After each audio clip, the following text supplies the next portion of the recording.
Hello and welcome, नमस्कार, सुस्वागतम, वड़क्कम, welcome, सत श्री अकाल। स्वागत है आप सभी लोगों का रीजनिंग एक्सप्रेस यूट्यूब चैनल पर। और कक्षा चल रही है यूपीपीएससी प्रीलिम्स की जो परीक्षा अगले सप्ताह 22 दिसंबर को होनी है, उसकी तैयारी को लेकर के प्रीवियस ईयर क्वेश्चन पेपर्स हम लोग सॉल्व कर रहे हैं। और आज हम लोग सॉल्व करेंगे 2019 का प्रीवियस ईयर पेपर। ठीक है, 2019 में जो पीसीएस प्रीलिम्स की परीक्षा हुई थी वो 15 दिसंबर 2019 को हुई थी।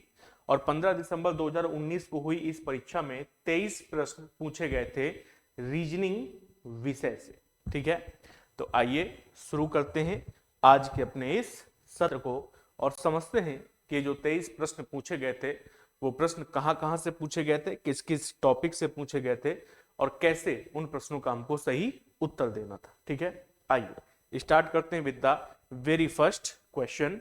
जितने भी लोग क्लास से जुड़ते जा रहे हैं आप सबका बहुत बहुत स्वागत है। Good evening everyone. क्लास को शेयर करना मत भूलिएगा।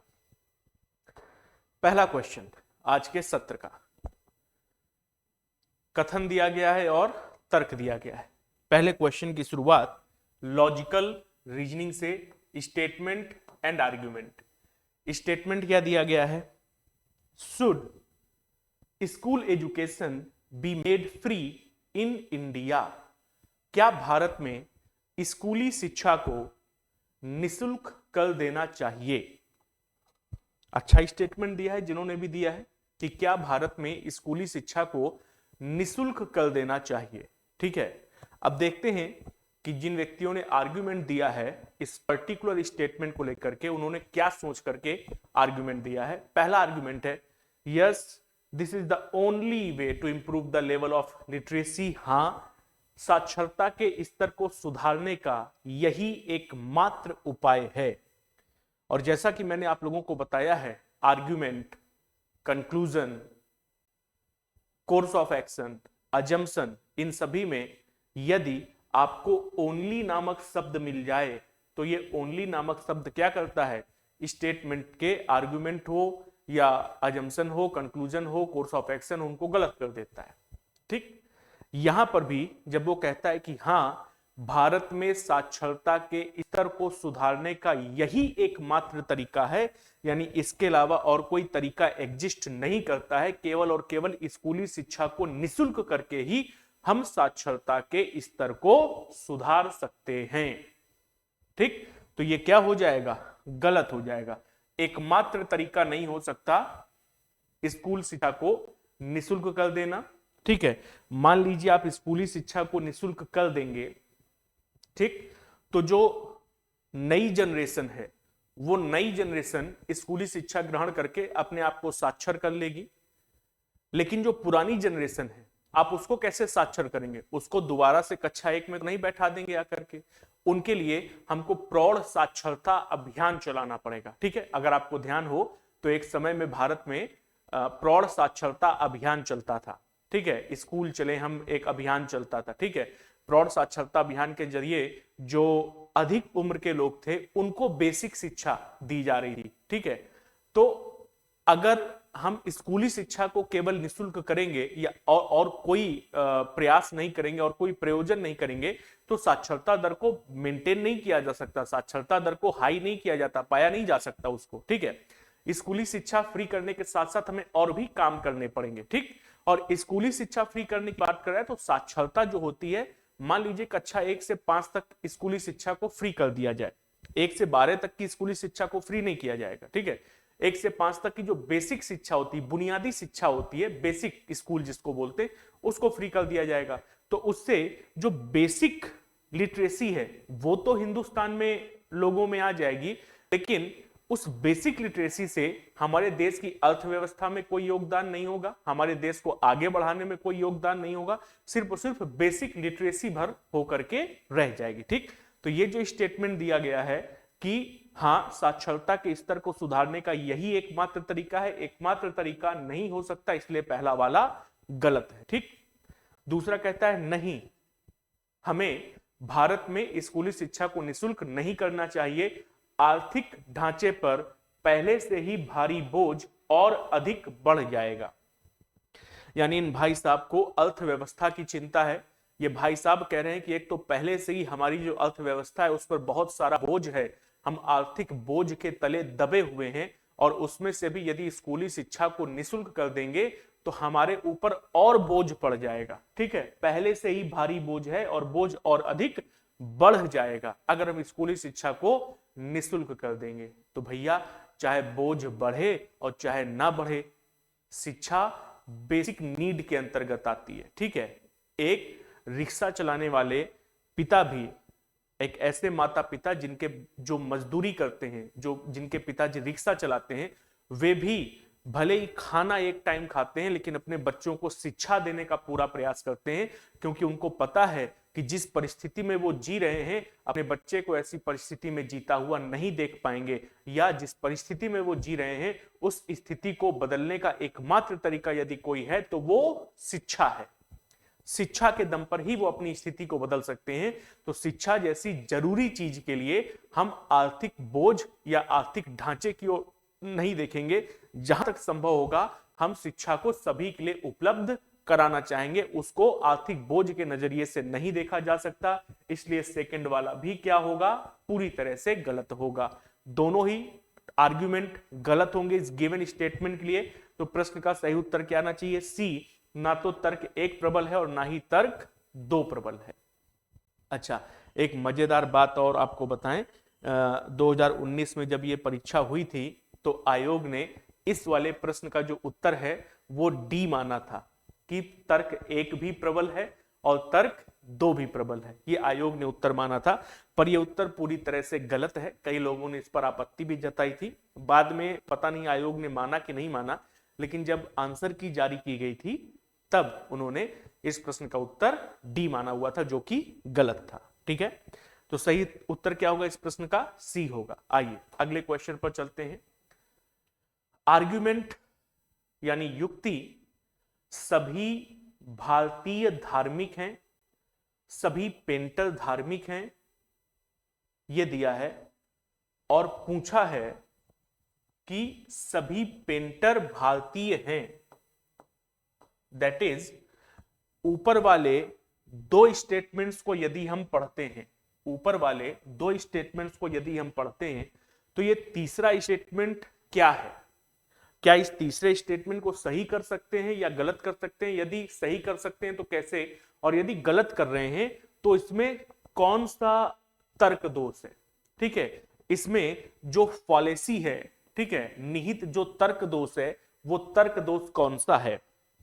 ये रीजनिंग का ही एक पार्ट होता है, रीजनिंग का एक विशेष प्रकार होता है। खास करके जो नेट की परीक्षा होती है ना, साल में 2 बार नेट की परीक्षा होती है, तो नेट की परीक्षा में इस तरह की रीजनिंग के प्रश्न पूछे जाते हैं जिसको बोलते हैं फॉलेसी लॉजिकल रीजनिंग। ठीक है, फॉलेसी तर्क दोष रीजनिंग। ठीक है, फॉलेसी रीजनिंग बोलते हैं जिसको। कभी कभी पूछ लेता है, पुराने अभी के सेट में तो 2019 में उसने ऐसा पूछा था, 19 के पहले भी एक आधा क्वेश्चन इसका पूछा है फॉलेसी लॉजिक का, लेकिन इसके बाद उन्होंने कभी भी फॉलेसी लॉजिक का क्वेश्चन नहीं पूछा। ठीक, अब इस क्वेश्चन को सॉल्व कैसे करते हैं जरा समझिएगा। कहता है सभी भारतीय क्या है, धार्मिक हैं। जितने भी भारतीय हैं वे धार्मिक होंगे। सभी पेंटर क्या है, धार्मिक हैं, यानी जितने भी पेंटर होंगे वे भी क्या हैं, धार्मिक। तो सभी भारतीय धार्मिक के अंतर्गत आते हैं और सभी पेंटर भी धार्मिक के अंतर्गत आते हैं। ठीक, सभी भारतीय धार्मिक हैं, सभी पेंटर धार्मिक हैं। अब इस फिगर के माध्यम से मुझे बताइए कि सभी पेंटर भारतीय हैं, सभी पेंटर भारतीय हैं, क्या ऐसा निकाला जा सकता है क्या? सभी पेंटर भारतीय नहीं, भारतीय का पेंटर के साथ में कोई भी डायरेक्ट रिलेशन आपको नहीं दिख रहा। क्या कोई डायरेक्ट रिलेशन दिख रहा है? नहीं दिख रहा है। भारतीय का पेंटर के साथ में कोई भी डायरेक्ट रिलेशन नहीं है, और यदि कोई भी डायरेक्ट रिलेशन नहीं है तो सभी पेंटर भारतीय हैं, ये पूरी तरह से क्या होगा, गलत होगा। सभी पेंटर भारतीय हैं, ये पूरी तरह से गलत है। अब गलत है तो किस दोष के कारण ये गलत हुआ, कौन सी फॉलेसी इन्वॉल्व है इसमें? ठीक है, किस दोष के कारण ये गलत हुआ। गलत है कि सही है ये वो पूछ ही नहीं रहा आपसे, गलत है तो किस दोष के कारण गलत है। अब ये 4 प्रकार के दोष लिखे हुए हैं, विग्रह, सत्तात्मक, अव्याप्त, मध्यम पद और चतुष्पदी। तो आप देख करके बता सकते हैं कि यहां पर यदि भारतीय और पेंटर आपस में एक दूसरे में समाहित होते, ठीक है, दैट मीन्स ये इनके बीच में एक मध्यम पद होता, यानी ये आपस में कोरिलेट कर रहे होते, तो हम ऐसा बोल सकते थे कि सभी पेंटर भारतीय हैं। बोल सकते थे ऐसा कि नहीं बोल सकते थे? ठीक है, कब बोल सकते थे? जब ये आपस में इस तरह के फिगर को बनाते कि सभी भारतीय क्या हैं? पेंटर हैं, ऐसा फिगर बनाते। ठीक, यानी अव्याप्त, मध्यम पद, अनडिस्ट्रीब्यूटेड मिडिल। ठीक है, यहां पर अनडिस्ट्रीब्यूटेड मिडिल फॉलेसी है, यानी अगर ये एक दूसरे के अंदर होते तो डिस्ट्रीब्यूट कर देते, हम पेंटर को भारतीय और भारतीय को पेंटर में डिस्ट्रीब्यूट कर सकते थे, पर चूंकि इनके बीच में फिगर में कोई भी संबंध हमको नहीं दिख रहा है, तो इनके बीच कौन सा तर्क दोष आ जाएगा? अनडिस्ट्रीब्यूटेड फॉलेसी का, अनडिस्ट्रीब्यूटेड मिडिल फॉलेसी का तर्क दोष इनके अंतर्गत आ जाएगा। ठीक है, तो इस प्रश्न का उत्तर क्या होगा भाई साहब? इस प्रश्न का उत्तर होगा सी। ठीक, विग्रह, सत्तात्मक या चतुष्पदी, इनमें से कोई भी दोष इनमें से नहीं होता है। ये अलग अलग प्रकार के दोष होते हैं। जैसे जैसे पीछे चलेंगे 2018 2017 के क्वेश्चंस करेंगे तो उनमें भी पॉलिसी रीजनिंग के कुछ क्वेश्चंस को पूछा गया है, तो वहां पर इन सबको मैं डिस्कस करते हुए चलूंगा। ठीक, तो फिलहाल इस प्रश्न का उत्तर क्या होगा? अव्याप्त, मध्यम पद। ठीक, लॉजिकल रीजनिंग से ढेर सारे क्वेश्चन पूछे 2019 के सेट में। देखिए तीसरा क्वेश्चन है, और ये तीसरा क्वेश्चन भी किसका है? लॉजिकल रीजनिंग का क्वेश्चन है। कहता है इस कथन पर विचार कीजिए, क्या वैज्ञानिक धर्म में विश्वास करते हैं? ठीक है, क्या वैज्ञानिक धर्म में विश्वास करते हैं? क्या उत्तर हो सकता है आपके अनुसार?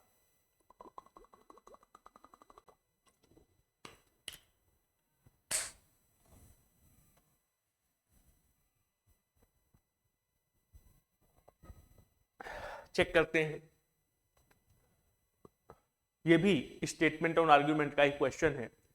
क्या वैज्ञानिक धर्म में विश्वास करते हैं? पहले आर्गुमेंट की तरफ अगर बढ़ते हैं तो पहला आर्गुमेंट कहा गया है हां, क्योंकि विज्ञान एक व्यवसाय है जो आस्था के रास्ते में नहीं आता। ठीक, अगर इस आर्गुमेंट पर ध्यान देंगे तो इस आर्गुमेंट में उसने विज्ञान को व्यवसाय के तौर पर देखा है। विज्ञान को कैसे देखा है उसने? व्यवसाय के तौर पर देखा है। अब व्यवसाय अलग चीज होती है और धर्म अलग चीज होता है, आस्था अलग चीज होती है। व्यवसाय और धर्म साथ साथ नहीं चलते, व्यवसाय और आस्था साथ साथ नहीं चलती। ठीक, व्यवसाय अलग होता है और धर्म व्यक्ति का अलग होता है। ठीक, तो अगर वो स्टेटमेंट में बोल रहा है कि क्या वैज्ञानिक धर्म में विश्वास करते हैं, तो यदि विज्ञान को या वैज्ञानिकता को व्यवसाय की तरह ट्रीट किया जाएगा तो व्यवसाय हमारे धर्म के रास्ते में नहीं आता है। ठीक, एक व्यक्ति जो सड़क में ठेले पर अंडे बेच रहा है, वो सुबह जाकर के शिवलिंग में जल चढ़ाता है, तो उसका व्यवसाय अलग है, उसका धर्म अलग है, आस्था अलग है। ठीक, तो अगर आप व्यवसाय के नजरिए से देखेंगे विज्ञान को या वैज्ञानिकता को, तो व्यवसाय और विज्ञान दो अलग अलग चीजें हैं। ठीक है, व्यवसाय और धर्म दो अलग अलग चीजें हैं। तो अगर हम इस सेंटेंस के आधार पर चलते हैं कि हां, वैज्ञानिक धर्म में विश्वास करते हैं क्योंकि विज्ञान एक व्यवसाय है जो आस्था के रास्ते में नहीं आता, पहला जो आर्गुमेंट होगा वो क्या हो जाएगा? सही हो जाएगा। ठीक, दूसरा कहता है नहीं, ऐसा नहीं कर सकते। दूसरा क्यों कहता है ऐसा नहीं कर सकते? कहता नहीं क्योंकि तर्क एवं आस्था दोनों एक साथ नहीं आते। तर्क और आस्था दोनों एक साथ नहीं आते। सेकंड वाले भाई साहब ने विज्ञान को किससे जोड़ा है? तर्क से जोड़ा है। ठीक है, सेकंड वाले भाई साहब ने यहां पर विज्ञान को तर्क से जोड़ा है। पहले वाले में उन्होंने विज्ञान को व्यवसाय से जोड़ा था कि विज्ञान व्यवसाय है, इसलिए आस्था के रास्ते में नहीं आता, इसलिए उसको सही किया, क्योंकि विज्ञान को व्यवसाय की तरह ट्रीट किया जा रहा था। यहां पर उसने बोला है कि तर्क और आस्था दोनों एक साथ नहीं आ सकते, इसलिए ऐसा नहीं होगा कि वैज्ञानिक धर्म में विश्वास करते हैं। यहां पर विज्ञान को तर्क यानी लॉजिक से जोड़ा गया है, और हम सभी जानते हैं कि विज्ञान किस पर चर्चा करता है, विज्ञान हमेशा तर्क पर चर्चा करता है, लॉजिक पर चर्चा करता है। ऐसा है तो क्यों है, ऐसा नहीं है तो क्यों नहीं है, उसके पीछे एक्सप्लेनेशन पर विश्वास करता है, तर्क पर विश्वास करता है। ठीक, तो अगर सेकंड वाले भाई साहब के अनुसार हम चलेंगे कि नहीं, वैज्ञानिक धर्म में विश्वास नहीं करते, क्यों? क्योंकि तर्क एवं आस्था दोनों एक साथ नहीं आते, जहां पर तर्क है वहां आस्था नहीं आ सकती, आस्था है तो वहां पर तर्क का कोई कार्य नहीं होगा। ठीक है, तो पहला वाला क्या होगा, सही। और चूंकि यहां पर सेकंड वाले में विज्ञान को तर्क के आधार पर देखा जा रहा है, इसलिए सेकंड वाला भी क्या होगा, सही होगा। तर्क और आस्था एक साथ नहीं चल सकते। ठीक, आप कहें जाकर के कि हम हर सोमवार को शिव मंदिर जाते हैं और वहां पर पूजा करते हैं, ये आपका धर्म है, आपकी आस्था या आपका विश्वास है। ठीक, विज्ञान उसको देखेगा कि आप एक लोटे जल को बर्बाद कर रहे हैं, पर आप नहीं देखेंगे, मैं नहीं देखूंगा। क्यों? क्योंकि मेरे लिए वो मेरी आस्था का विषय है। ठीक, अब उसके गूढ़ रहस्यों में जाएंगे तो विज्ञान को वहां पर भी तर्क मिलेंगे, पर विज्ञान वहां जाना नहीं चाहता, वो आंख मूंद करके बैठ जाता है। तो उसके लिए क्या कर सकते हैं, है कि नहीं? वो जो शिवलिंग होता है, उस शिवलिंग अपने आप में ऊर्जा का स्रोत होता है। ठीक है, और जब आप उस शिवलिंग में जल डालते हैं तो जल डालने से जो कंपन होता है, वो कंपन से ऊर्जा आपके शरीर में प्रवेश करती है। तो ये अलग मुद्दा है। ठीक, आस्था और तर्क दोनों एक साथ नहीं चल सकते, इस वजह से सेकंड वाले भाई साहब ने कहा है कि धर्म में वैज्ञानिक विश्वास नहीं करते। लॉजिकली ये भी करेक्ट है, इसको छेड़ा नहीं जा सकता, गलत नहीं किया जा सकता। अब दोनों ही सही हैं, आर्गुमेंट क्या है, दोनों ही सही हैं। अब आर्गुमेंट दोनों सही है तो प्रश्न का उत्तर क्या होना चाहिए, C, that both 1 and 2 are correct. पर हम ये इसका उत्तर नहीं लगाएंगे, क्यों? क्योंकि प्रश्न में आइदर भी दिया हुआ है, या तो पहला या तो दूसरा, आइदर की कंडीशन भी गिवन है, और आइदर को ही अब हम इस प्रश्न का उत्तर लगाएंगे। क्यों भैया ऐसा लगा रहे? क्योंकि दोनों स्टेटमेंट, दोनों आर्ग्यूमेंट क्या है, आपस में कंट्राडिक्ट कर रहे हैं, विरोध कर रहे हैं एक दूसरे का। एक कह रहा है कि हाँ वैज्ञानिक धर्म में विश्वास करते हैं, दूसरा कह रहा है नहीं वैज्ञानिक धर्म में विश्वास नहीं करते। और मैंने आपको बताया कि आर्ग्यूमेंट के अंतर्गत कभी भी दो तर्क आपस में विरोधाभासी करते हुए नजर आए, कंट्राडिक्शन नजर आए दो तर्कों में, तो ऐसे तर्कों का उत्तर हमेशा क्या होगा, आइदर। या तो विज्ञान को व्यवसाय माना जाए और व्यवसाय आस्था के रास्ते में नहीं आता तो वैज्ञानिक धर्म में विश्वास करेंगे। अगर हम विज्ञान को व्यवसाय नहीं मानेंगे, तर्क के आधार पर देखेंगे तो तर्क और आस्था एक साथ नहीं चल सकते, और ऐसी स्थिति में वैज्ञानिक धर्म में विश्वास नहीं करेंगे। दोनों एक दूसरे को काट रहे हैं, कंट्राडिक्ट कर रहे हैं, और कंट्राडिक्ट कर रहे हैं तो दोनों में से कोई एक ही सही होगा। इसलिए either is only right answer of this question. भूल करके भी बोथ मत लगा देना, बोथ केवल उस स्थिति में यहां पर लगा सकते थे जब आइदर की कंडीशन ना दी होती। ठीक है, अगला क्वेश्चन कहता है अधोलिखित में कौन सा कथन सही नहीं है, which of the following statement is not correct. बस उसने केवल 4 स्टेटमेंट दे दिए भैया, और इन 4 स्टेटमेंट के लिए हमसे कह रहा है कि बताओ इन चारों स्टेटमेंट में से कौन सा सही नहीं है। ऑल मेन आर मॉर्टल, सभी मनुष्य मरणशील हैं। यहां पर मेन को ह्यूमन कर लें तो ज्यादा बेटर रहेगा, है कि नहीं? मेन को क्या किया जाए, ह्यूमन। ठीक है, ऑल ह्यूमंस आर मॉर्टल, सभी मनुष्य क्या हैं, मरणशील हैं, यानी जो जन्मा है उसका मृत्यु निश्चित है। क्या यह कथन सही नहीं है? नहीं, यह सार्वभौमिक सत्यता पर आधारित है। ठीक है, यहां पर कथन को कैसे सही गलत करना है, यूनिवर्सल ट्रुथ के आधार पर। ठीक है, यूनिवर्सल ट्रुथ, सार्वभौमिक सत्यता। तो कौन सा कथन सही नहीं है, सभी मनुष्य मरणशील हैं, यह कथन कैसा है, सही कथन है, इसलिए हमारा उत्तर नहीं होगा।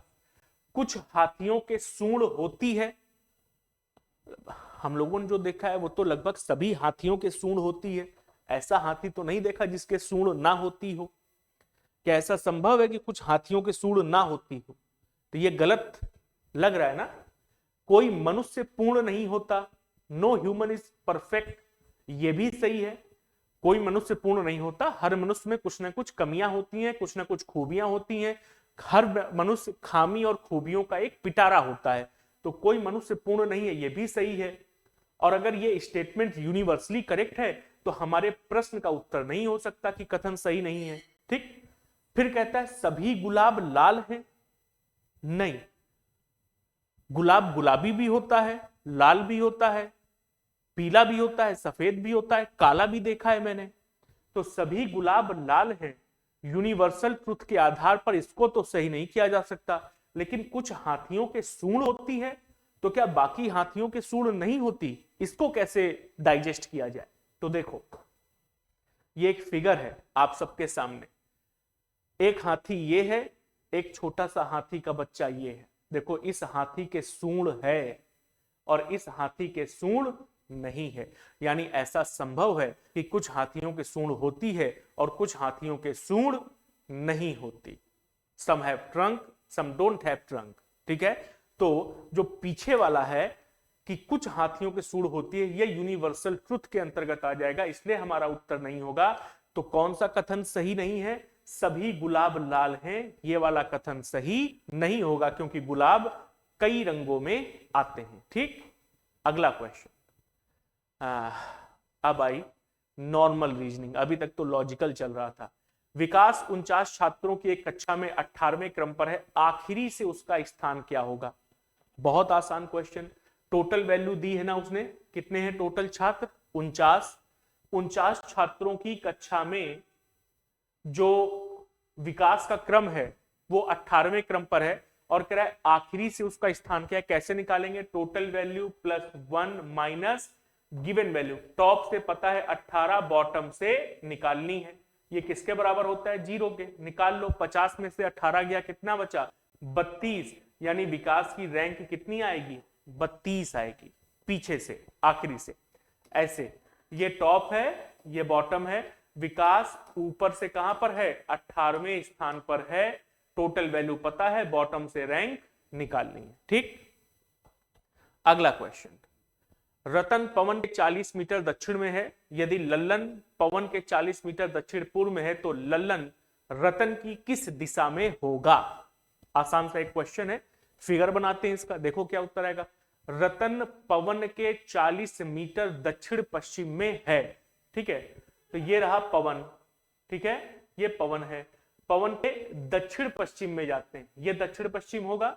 तो पवन के दक्षिण पश्चिम में 40 मीटर की दूरी पर कौन है? रतन है, ये रतन। ठीक है, पवन यहां पर खड़ा किया, पवन के दक्षिण पश्चिम में गए 40 मीटर की दूरी पर, तो रतन है। कहता है यदि लल्लन पवन के 40 मीटर दक्षिण पूर्व में है। अच्छा भैया, ये डिस्टेंस कितनी है? 40 मीटर। लल्लन कहां है? लल्लन पवन के 40 मीटर दक्षिण पूर्व में है, तो दक्षिण पूर्व कहां पर पड़ेगा? जस्ट अपोजिट, यहां पर पड़ेगा। तो लल्लन कहां है? लल्लन 40 मीटर दक्षिण पूर्व में है, किसके? पवन के। ठीक।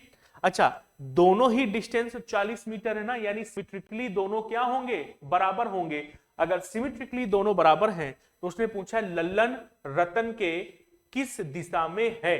लल्लन रतन के किस दिशा में है? तो देखो, लल्लन भाई साहब है ये और रतन है ये। अगर हम रतन पर खड़े हो जाएं तो ये चूंकि दोनों 40 सेंटीमीटर हैं या 40 मीटर हैं, तो सिमेट्रिकली ये एक ट्रायंगल बना लेंगे कि नहीं बना लेंगे? तो रतन पर अगर खड़े हो जाएं तो लल्लन कहां नजर आएगा? पूर्व दिशा की ओर नजर आएगा। तो पूर्व दिशा यानी ईस्ट, डी हमारे प्रश्न का उत्तर हो जाएगा। ठीक है। अगला क्वेश्चन, निम्नलिखित समूह में से कौन सा इनमें से नहीं है? डिफरेंट बताना है। Which is different? आप लोग उत्तर दो, फिर हम बताते हैं।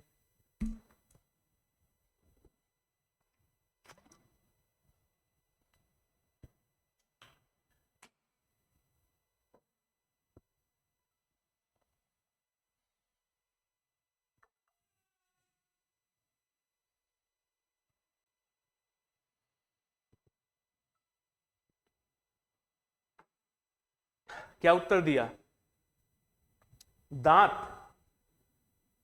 मुंह के अंदर होते हैं, नहीं दिख रहे। आंख, कान, ठुड्डी नजर आ रही है, ठीक। तो क्या दांत इसका उत्तर देंगे? ठीक है, दांत इस प्रश्न का गलत उत्तर है। अब गलत है तो क्यों है भैया? मतलब मैं मजाक के सेंस में नहीं कह रहा हूं, सिर्फ समझाने के सेंस में कह रहा हूं। जिन लोगों के दांत बाहर की ओर निकले हुए होते हैं, होता है ना, कुछ लोगों के होते हैं कुछ दांत ऐसे बाहर की ओर हमेशा निकले हुए से रहते हैं। तो एक बात बताओ, अगर हम उस सेंस के आधार पर चलेंगे तो दुनिया में ऐसे बहुत सारे लोग हैं जिनके कुछ दांत बाहर की ओर निकले हुए रहते हैं, तो उनके लिए तो लॉजिक बेकार हो जाएगा कि आंख दिखते हैं, कान दिखते हैं, ठुड्डी दिखती, दांत नहीं दिखते। उनके तो दांत भी दिखते हैं, फिर गलत लॉजिक है, ठीक। तो सही लॉजिक क्या होगा? अब अगर ये लॉजिक नहीं लगा सकते हैं तो नंबरिंग वाला लॉजिक लगाएं। आंख 2 होती हैं, कान 2 होते हैं, दांत 32 होते हैं जनरली, यानी कि आंख 1 से अधिक, कान 1 से अधिक, दांत भी 1 से अधिक। आंख, कान और दांत 1 से अधिक होते हैं, 1 से अधिक होते हैं, यानी 2 होते हैं या 32 होते हैं दांतों की संख्या में। लेकिन ठुड्डी, ये ठुड्डी, चिन्ह, ये तो हमेशा एक ही होती है। ये तो कभी किसी के 2 नहीं देखा ना, तो अलग क्या हो जाएगा? ठुड्डी अलग हो जाएगा कि आंख, कान, दांत एक समान होते हैं, ठीक है। अगला क्वेश्चन, एक और क्वेश्चन है हम लोगों के सामने, किसका? डिस्टेंस और डायरेक्शन का। ए, बी, सी, डी, ई तथा एफ 6 गांव हैं। डी के 1 किलोमीटर पश्चिम में एफ है, ई के 1 किलोमीटर पूर्व में बी है, ई के 2 किलोमीटर उत्तर में ए है, ए के 1 किलोमीटर पूर्व में सी है और ए के 1 किलोमीटर दक्षिण में डी है। यहां से क्वेश्चन को शुरू करते हैं कि ई के 2 किलोमीटर उत्तर में कौन है? ए। बनाते हैं। ये हो गया, अब देखो भाई साहब, हमारा ये हो गया ई, ठीक है। ई के 2 किलोमीटर उत्तर में 1 और 2, ठीक है। तो ई के 2 किलोमीटर उत्तर में यहां पर कौन सा गांव है? ए। ई के 2 किलोमीटर उत्तर में ए है। ई के 1 किलोमीटर पूर्व में क्या है? बी। तो ई के 1 किलोमीटर पूर्व में चले गए तो यहां पर कौन सा गांव है? यहां पर है गांव बी, ठीक। फिर कहता है ए के 1 किलोमीटर पूर्व में सी है। ए के 1 किलोमीटर पूर्व में कहां पर है? सी। तो ए अगर यहां पर है तो उसके 1 किलोमीटर पूर्व में यहां पर आ गए तो यहां पर कौन सा गांव मिलेगा? गांव सी मिलेगा, ठीक। फिर कहता है कि ई के 1 किलोमीटर पूर्व में बी है, 2 किलोमीटर में उत्तर है, ए के पूर्व में सी हो गया। ए के 1 किलोमीटर दक्षिण में कौन है? डी। अब ए तो हमको पता है ना कि ये है, तो ए के 1 किलोमीटर दक्षिण में कौन सा गांव है? डी गांव है, ठीक। यानी ये आ गए 1 किलोमीटर दक्षिण में, ठीक है। और यहां पर ये कौन सा गांव है? ये हम लोगों के पास है गांव डी, ठीक। ये दूरी 1 है और डी और ई के बीच की दूरी भी अब 1 हो गई। फिर कहता है डी के 1 किलोमीटर पश्चिम में, पूछा क्या है? एक कतार में पड़ने वाले 3 गांव कौन से हैं? ए, डी, ई, यही है 3 गांव जो एक कतार में पड़ रहे हैं, एक लाइन में पड़ रहे हैं। और अंतिम जो लाइन है वो है डी के 1 किलोमीटर पश्चिम में एफ है। तो डी के 1 किलोमीटर पश्चिम में एफ है, ठीक। ये बन गया। और 3 वो गांव जो एक कतार में एक लाइन में पड़ते हो कौन से हैं? ए, डी और ई। ऑप्शन नंबर बी हमारे प्रश्न का उत्तर हो जाएगा, ठीक है। अगला, यदि किसी निश्चित कोड में डेट को WZGV लिखा जाता है तो कम का कोड क्या होगा? बहुत आसान क्वेश्चन। प्लेस वैल्यू के आधार पर आप चलेंगे तो ये क्वेश्चन इतना आसान है कि आपको कुछ और करने की जरूरत ही नहीं पड़ेगी। केवल प्लेस वैल्यू के आधार पर क्वेश्चन का उत्तर बहुत इजीली निकल आएगा, ठीक है। कैसे? अपोजिट लेटर्स का खेल चल रहा है यहां पर। इतनी देर में बाकी लोगों ने उत्तर निकाल लिया होगा। भैया ये रहा डेट, ठीक है, और इसका कोड क्या है? WZGV। प्लेस वैल्यू डी की 4, ए की 1, टी की 20, ई की 5, W की 23, Z की 26, G की 7, V की 22। जरा देखो D से W, D की प्लेस वैल्यू क्या है?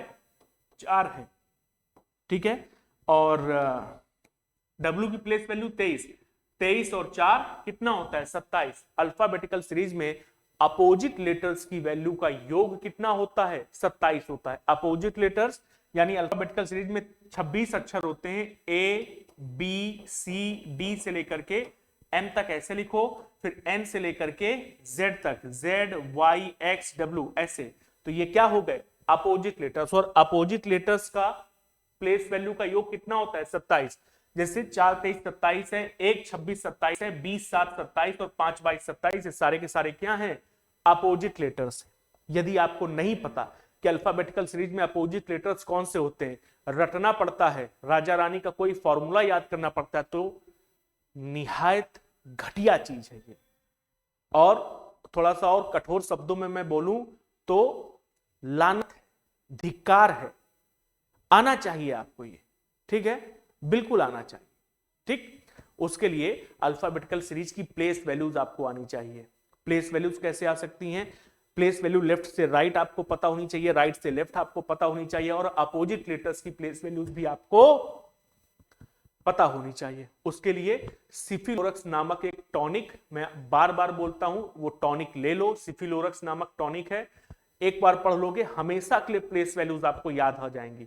ठीक है, आप लेटर देखोगे तो लेटर देखते ही दिमाग में प्लेस वैल्यू का बल्ब जल जाएगा कि अरे ये तो प्लेस वैल्यू लिखा हुआ है, लेटर नजर ही नहीं आएगा भैया तुमको।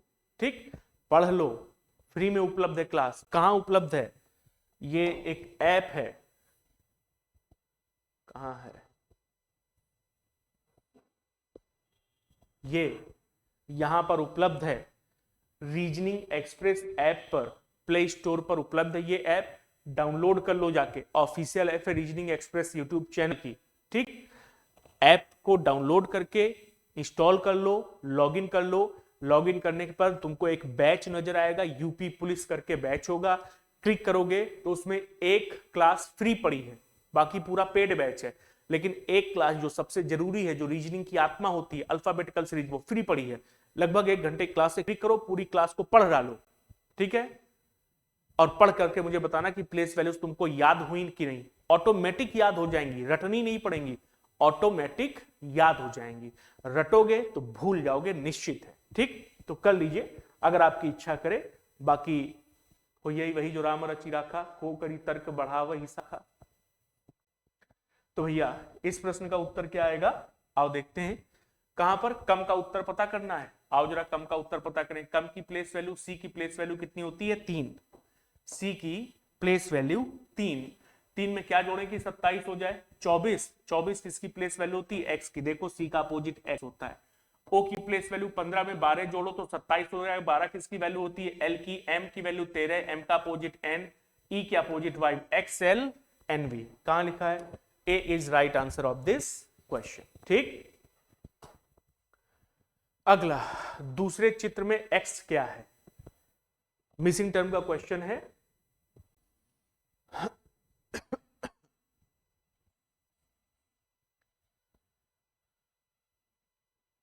यार ये तो पहाड़ा चल रहा है ना, 119 17 से पूरी तरह से डिविजिबल है। 17 सत्ते 119, 17 छक्का 102, 17 सत्ते 119 है कि नहीं। और अगर हम ऐसा करते हैं कि 119 बटे 17 कर दें तो ये आता है 3, और 3 में सॉरी 7, कितना आएगा 7 आएगा। और 7 में यदि 3 का गुणा करें तो कितना आता है 21। 17 सत्ते 119 इंटू 3 21। सिमिलरली 23 और 184 ये भी पहाड़े में आता है। 23 इंटू 8, 8 तिया 24 होता है, हाँ, तो 20 अट्ठे 160 और 8 तिया 24, ये भी आ जाएगा, ये आ जाएगा 8। 23 अट्ठे 184, और 8 में अगर 3 का गुणा करें तो 8 तिया 24 आता है, ये भी सही है। ठीक, तो भैया यहां पर मल्टीप्लाइड बाय 3 करने पर कितना आना चाहिए, 18 आना चाहिए। अब मल्टीप्लाइड बाय 3 करने पर यदि 18 आना चाहिए तो निश्चित तौर पर नीचे जिस संख्या से भाग दिया जाएगा, भाग देने पर 174 से कितना आना चाहिए, 6 आना चाहिए।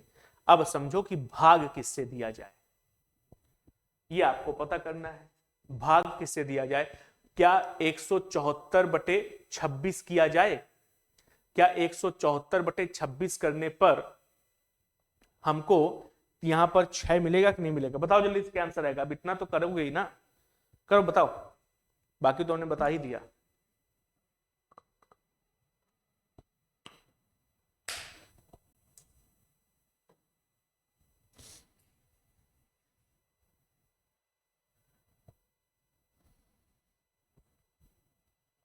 क्या करोगे? 29 किसका भाग दे दो भैया? 29 का। यदि अगर 29 का भाग दोगे तो 29 यानी कि 20 इंटू 6 कितना होगा? 120, और 9 इंटू 6 कितना होगा? 154, यानी 29 छक्का कितना होता है? 174 होता है, और 6 3 18, तो 29 इस प्रश्न का क्या आ जाएगा? उत्तर आ जाएगा। ठीक है। अच्छा, अगला क्वेश्चन क्या कहता है? ए बी से अमीर है, ठीक है, अमीर बना दिया।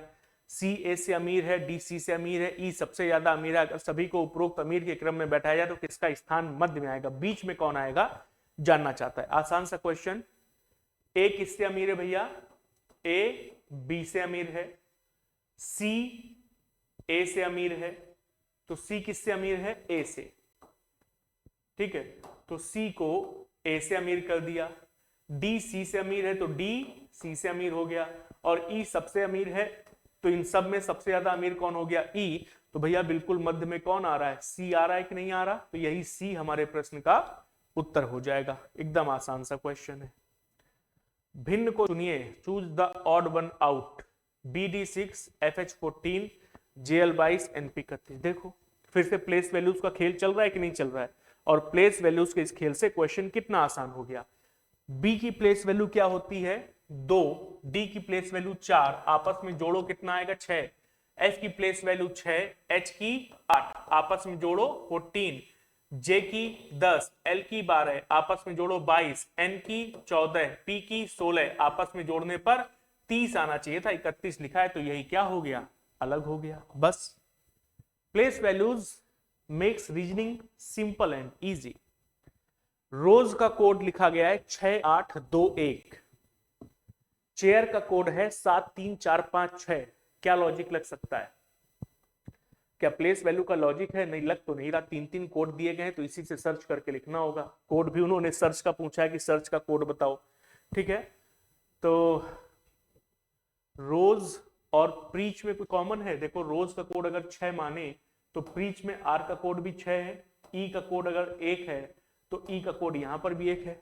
कॉमन लेटर्स और कॉमन कोड का खेल यहां पर चल रहा है। तो सर्च का कोड कैसे निकालेंगे? एस का कोड क्या दिया गया है? 2, तो यहां पर भी एस का कोड 2 हो जाएगा। ई का कोड क्या है? 1 है। एक इधर दिया है, ये कोड क्या है? 4, 2 1 4। ठीक है, फिर आर का कोड क्या है? 6 है, तो 2 1 4 6 करके आएगा। 2 1 4 6 केवल ऑप्शन नंबर ए में है, तो हमारे प्रश्न का उत्तर हो जाएगा। ठीक। ब्लड रिलेशन, ए भाई है बी का, सी पिता है डी का, डी भाई है ई का, ई पुत्री है बी की, तो डी का चाचा कौन है? Who is uncle of D? आसान क्वेश्चन है। ए भाई है बी का, तो ए को भाई बना दिया बी का। सी पिता है ए का, तो सी किसका पिता हो गया? ए का पिता हो गया। डी भाई है ई का, ई तो अभी है ही नहीं, और ई पुत्री है बी की। ई किसकी पुत्री है? बी की, तो बी की पुत्री कौन हो गई? ई हो गई। बी की पुत्री कौन हो गई? ई। ए भाई है बी का, सी पिता है ए का, ई पुत्री है बी की, डी भाई है ई का, तो ई का भाई कौन हो गया भैया? डी। ई पुत्री है बी की और डी भाई है ई का। ठीक है, डी भाई है ई का, तो उसने कहा है कि डी का चाचा कौन है।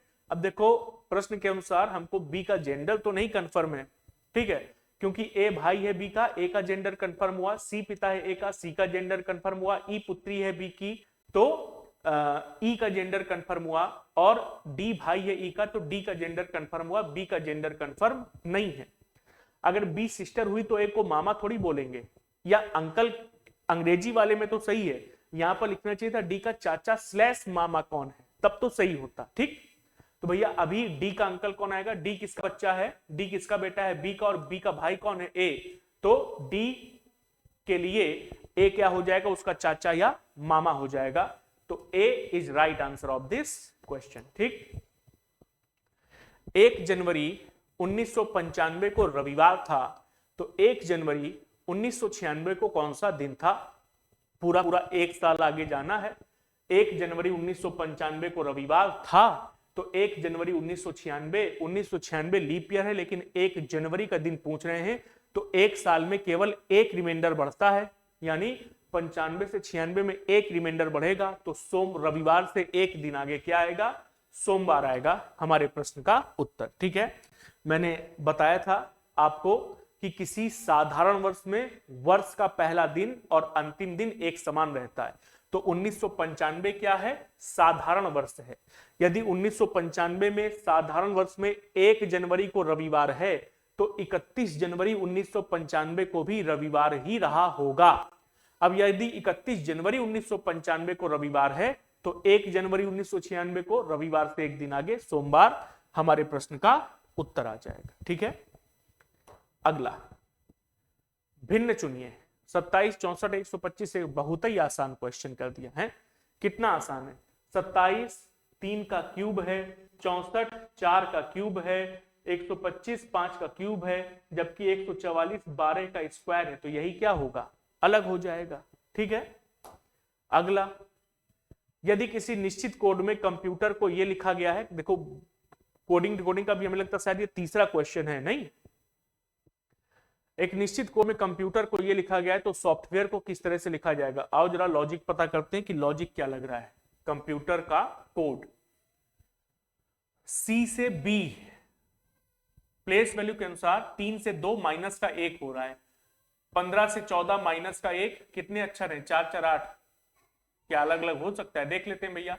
M से L माइनस का 1 है, P से O माइनस का 1 है, U से T माइनस, नहीं सब समान चल रहा है, और सब जगह क्या चल रहा है, माइनस का 1 चल रहा है। क्या चल रहा है भैया, माइनस का 1, ये लॉजिक चल रहा है। ठीक, तो सॉफ्टवेयर का लॉजिक क्या हो जाएगा, S -1 करेंगे तो R आएगा। ठीक है, इसके बाद O -1 करेंगे तो N आएगा, F -1 करेंगे तो E आएगा, R N E तीनों कॉमन है, S भी कॉमन है, V और A से खेल शुरू होगा, फिर R N E हो गया, फिर T से कहां पर जाना है हमको, हाँ T है, तो T से S आएगा, W से क्या आएगा V, A से क्या आएगा Z, R से क्या आएगा Q और E से क्या आएगा D आएगा।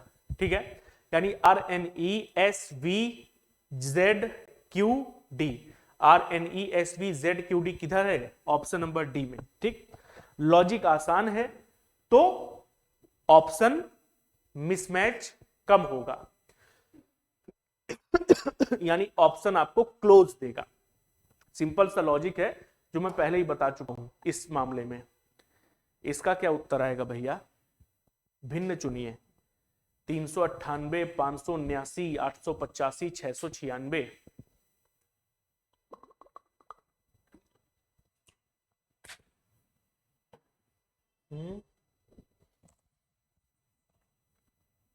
ये तो किसी के मल्टीपल भी नजर नहीं आ रहे, और ना स्क्वायर के या क्यूब के आसपास की संख्याएं हैं, तो इनको कैसे ब्रेक किया जाए। 9 3 27 कर रहे तो भी जोड़ा जाए क्या, 9 3 12 + 8 20, सबको जरा जोड़ के देखते हैं। ये जो 398 है, इसमें 3 + 9 + 8 सबको जोड़ दें तो कितना आएगा, 20 आएगा। 7 5 12 और 9 कितना आता है, 21, 8 8 16, 5 कितना आता है, 21, 9 6 15, 6 21 आता है भैया, बन गया।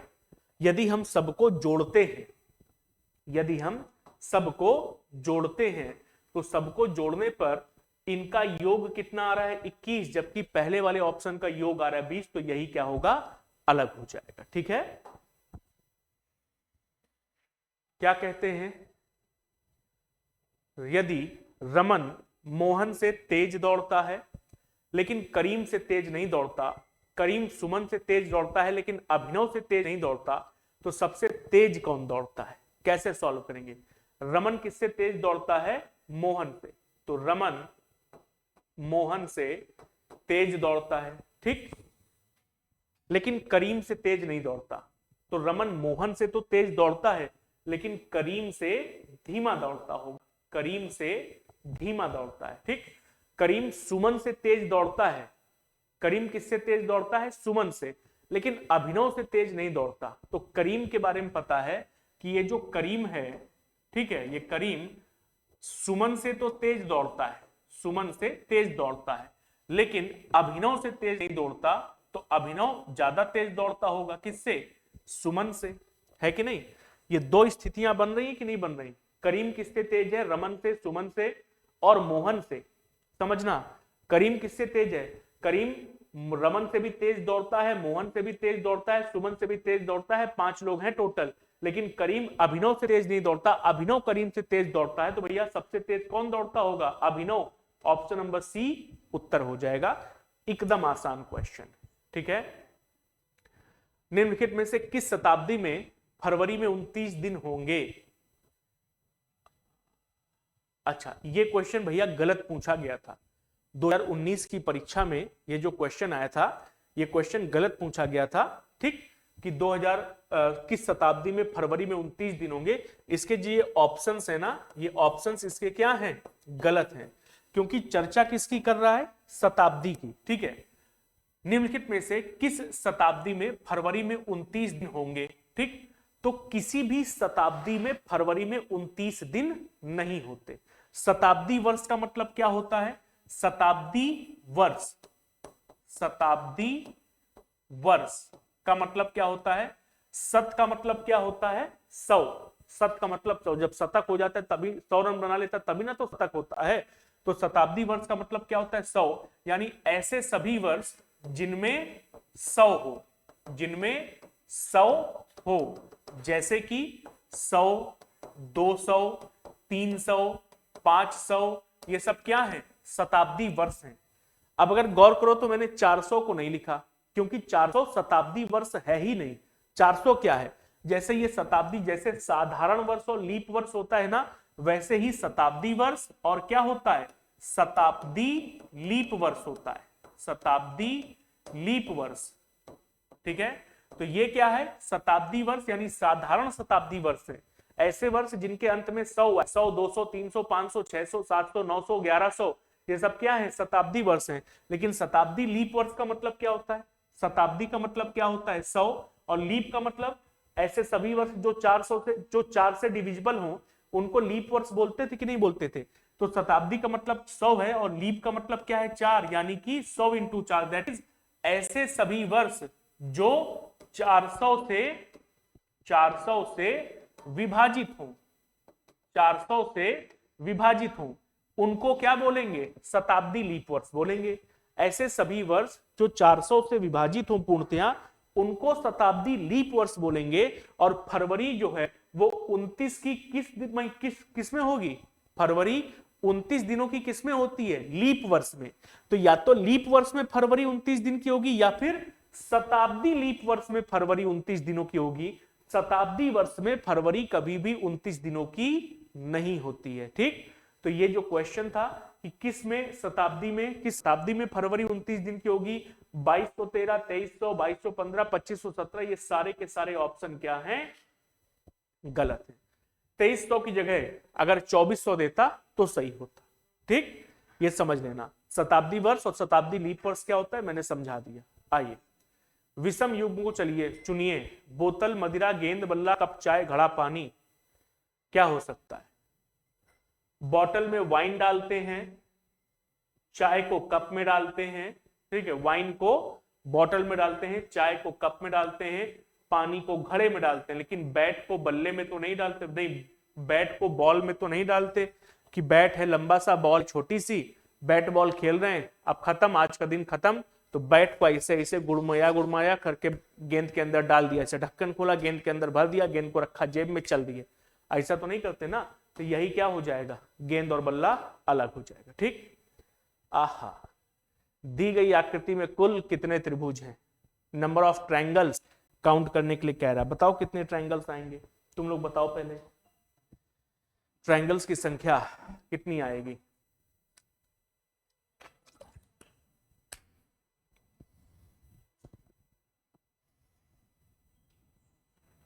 How many triangles are there,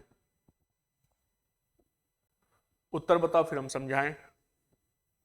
15, 12, 13, 16,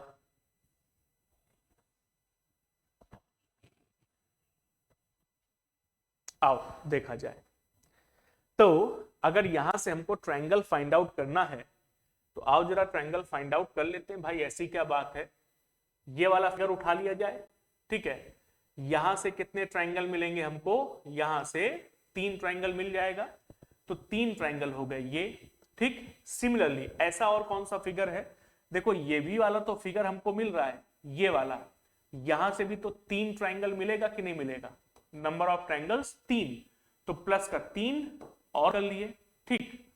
और सिमिलरली अगर आप ध्यान दें तो हम इस वाले फिगर को अगर उठा लें, इस वाले फिगर को अगर उठा लें, तो यहां से भी कितना ट्रायंगल मिलेगा, 1 2 और एक ये बड़ा वाला 3, लेकिन उसमें से जो ये वाला हिस्सा है भैया, इसको तो काउंट कर चुके ना, ये तो कॉमन हिस्सा हो गया ना, इस वाले में भी है और नीचे वाले में भी है कॉमन हिस्सा, तो इसको नहीं गिनेंगे क्योंकि एक बार ऑलरेडी गिन चुके। तो यहां से कितना ट्रायंगल मिलेगा, यहां से ट्रायंगल मिलेगा 2, ठीक।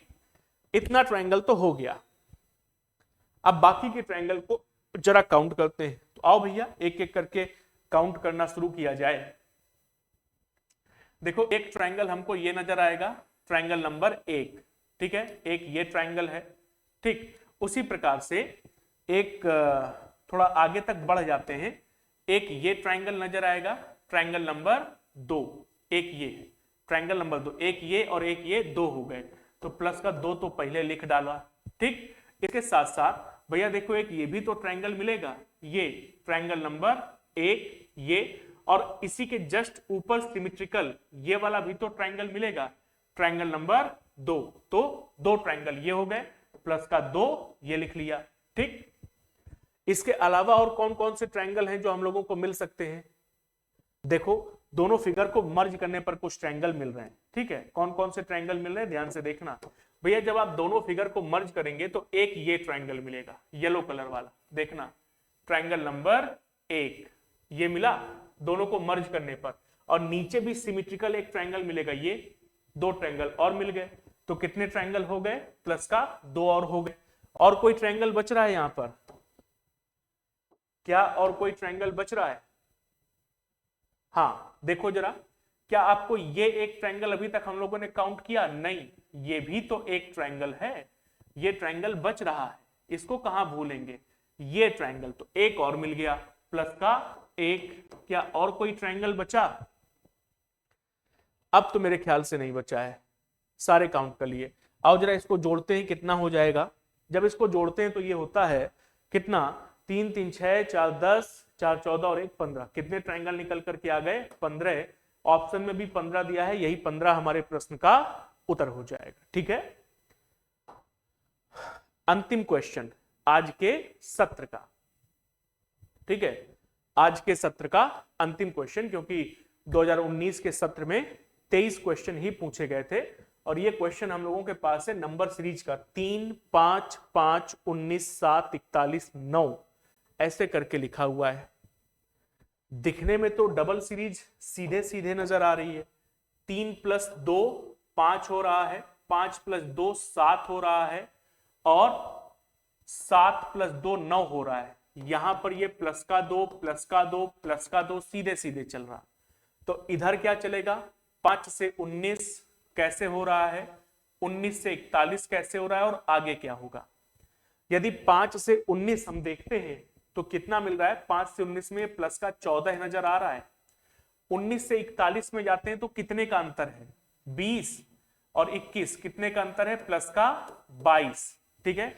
5 से 19 प्लस का 14 नजर आ रहा है, 19 से 41 में नजर आ रहा है प्लस का 22, और इनके बीच का अंतर कितना है, इनके बीच का 14 + 22 का अंतर है 8 का, ठीक। तो अगर ये अंतर 8 का है तो अगला अंतर भी कितने का होना चाहिए, 8 का होना चाहिए, ठीक है। यानी 14 में 8 जोड़ रहे हैं तो 22 आ रहा है, तो 22 में 8 जोड़ेंगे तो कितना आना चाहिए, 30 आना चाहिए, यानी 41 में अब कितना जोड़ें, 41 में जोड़ा जाए 30, 41 में 30 जोड़ें, तो यदि 41 में 30 जोड़ेंगे तो कितना आएगा, 71 आएगा, 71 आना चाहिए, क्या है ऑप्शन में, हाँ ठीक है। ऑप्शन नंबर बी देखो दिखा रहा है 71, और 71 यदि दिखा रहा है तो यही हमारे प्रश्न का उत्तर हो जाएगा, ठीक है। तो ये थी भाई साहब आज की हम लोगों की क्लास, वर्ष 2019 का प्रैक्टिस सेट। लाइव उपस्थित नहीं हो पा रहे थे इसलिए रिकॉर्ड किया सेशन को, ठीक है, ताकि कंटिन्यूटी में जरा सा भी ब्रेक ना हो, कंटिन्यूटी में ब्रेक नहीं करना चाहते, ठीक है, उम्मीद करते हैं कि आज के इस सत्र में 2019 के इस पीवाईक्यू में जितने भी क्वेश्चन हम लोगों ने किए हैं वो सारे क्वेश्चन आपको समझ आ गए होंगे। यदि समझ आ गए हो तो जितने भी लोगों ने कमेंट किया है क्लास के दौरान, वो सबका बहुत बहुत धन्यवाद भैया। क्लास को बाद में भी कमेंट करके जाना कि क्लास आपको कैसी लगी, और लाइक करना मत भूलना। कल रविवार है और कल के सत्र में हम लोग मुलाकात करेंगे 2018 के सेट का। ठीक है, 2019 आज किया, 2018 के सेट को कल करेंगे। फिलहाल आज के सत्र को यहीं पर खत्म करते हैं। Official app reasoning express download कर सकते हैं आप, और इसका डाउनलोड लिंक इस क्लास के डिस्क्रिप्शन में भी दिया हुआ है। ठीक है, जहां पर मोर लिखा रहता है क्लिक करेंगे ना तो डिस्क्रिप्शन में इस क्लास का लिंक दिया हुआ है, डायरेक्टली क्लिक करेंगे तो सीधा डाउनलोड लिंक पर पहुंच जाएंगे और डाउनलोड करके आप इसको ज्वाइन कर सकते हैं। अल्फाबेटिकल सीरीज की फ्री क्लास को पढ़ सकते हैं यदि आपकी इच्छा करें। ठीक, साथ ही साथ आप जुड़ सकते हैं हमसे हमारे टेलीग्राम चैनल पर इस क्यूआर कोड को स्कैन करके।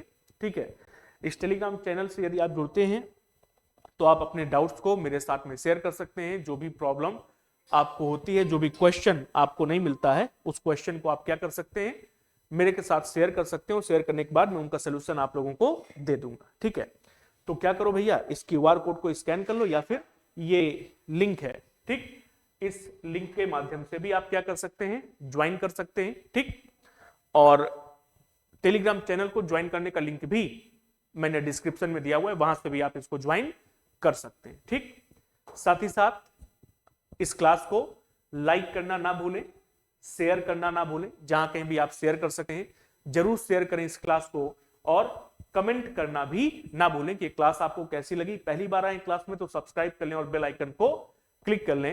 ये रीजनिंग एक्सप्रेस आपका और हमारा दोनों का साझा है, हम दोनों का ही है। ठीक है, तो मिल करके बढ़ेंगे, और शेयर इसलिए कर दें ताकि ज्यादा से ज्यादा लोगों तक ये क्लास पहुंच सके और ज्यादा से ज्यादा लोग इस क्लास से लाभान्वित हो सके रीजनिंग पढ़ के। आज के इस सत्र को यहीं पर समाप्त करेंगे। आप सबका बहुत बहुत धन्यवाद। Thank you so much everyone, take care, good night, शुभ रात्रि, सब खैर। कल फिर से मिलेंगे, तब तक के लिए आप सब लोग खूब खुश रहो, मस्त रहो, कल्याण आप सबका होता रहे, तरक्की करते रहो। धन्यवाद भैया।